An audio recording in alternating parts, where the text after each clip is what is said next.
AITA for getting my entire HOA board sued and dismantled after the president mocked my accent?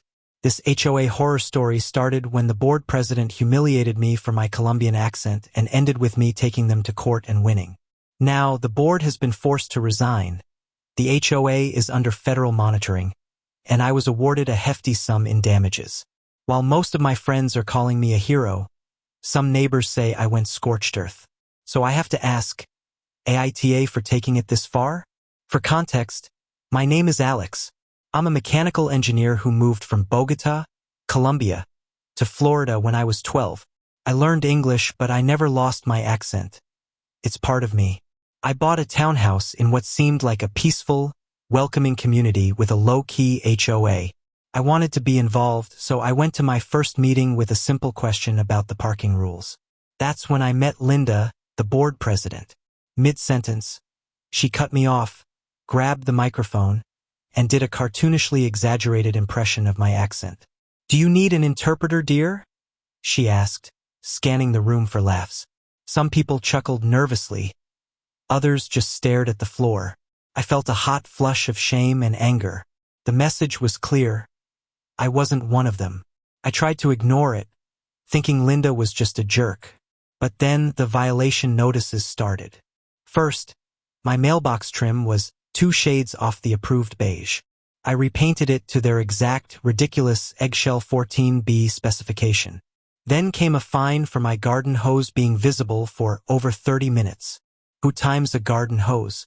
It was $50 here, $50 there, but it was constant. My bird feeder was too close to the sidewalk. My wind chimes were a nuisance. My legally parked car was flagged because the tires weren't turned curbward. Every notice came with a threat of a foreclosure lien. It was a deliberate campaign to wear me down. I tried to reason with Linda, and her response was, "If you don't like the rules, maybe go back where you came from." It was no longer just about my accent. It was about my national origin. The stress was immense, and I knew they were counting on me to just give up and maybe even move.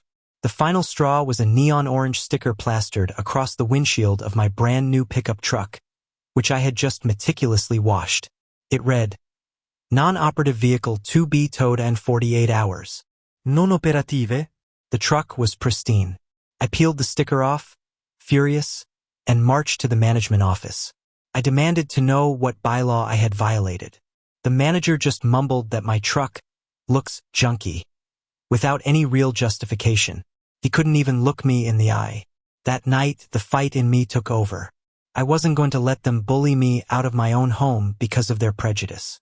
I sat down at my laptop and typed, "Fair Housing Act lawyer near me." The game was on. I found Elena, a civil rights attorney who worked on contingency. I laid out the whole story for her. The mocking, the xenophobic comments, the endless petty fines, and the truck sticker. She asked the million-dollar question, "Do you have recordings?" My heart sank. I told her no, explaining that Florida is a 2-party consent state, so I couldn't legally record them without their knowledge. But then I remembered, the HOA held virtual meetings on Zoom. I scrolled through my cloud storage, and there they were. 12 recorded meetings, all saved automatically by Zoom's software. The recordings contained every condescending remark, every thinly veiled insult from Linda. Elena's face lit up. "Discovery," she said, "is going to be fun." Our strategy was simple. I would keep paying the bogus fines to prevent a lien, while we filed a HUD complaint for harassment and national origin discrimination under the Fair Housing Act, along with a state-level lawsuit. On the day of the trial, I wore the same blazer I had for my citizenship ceremony. Linda was there, looking as smug as ever. Her lawyer argued that the fines were just content-neutral enforcement, and painted me as a difficult resident. But then Elena played Exhibit A, the Zoom clip of Linda mocking my accent. The judge's expression hardened as her sneering voice filled the courtroom. The defense lawyer was visibly shaken and asked to settle. We refused. This was about principle. Over the next 2 days, we brought other immigrant families from the neighborhood to the stand. They testified that they'd never been fined for the same trivial things I was. We presented data showing 87% of all fines in the last year went to just 5 immigrant households. The final blow came when their own treasurer admitted under oath that she'd never even read the 400-page bylaws she was supposedly enforcing. The jury only took 4 hours. The verdict was a total victory. The judge awarded me $42,000 in punitive damages, rescinded all the fines, and ordered Linda removed from the board. Furthermore, the entire HOA was placed under a 3-year fair housing compliance monitor, and the board was mandated to take cultural competency training. As I was leaving the courthouse, Linda brushed past me, red-eyed and defeated.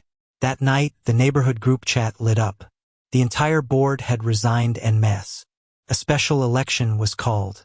The most satisfying message read, "New paint scheme approved, any color you want." I just replied with a mic drop emoji.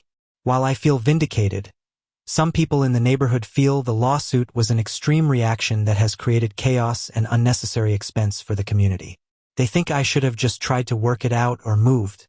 So I have to ask, ITA for taking this all the way?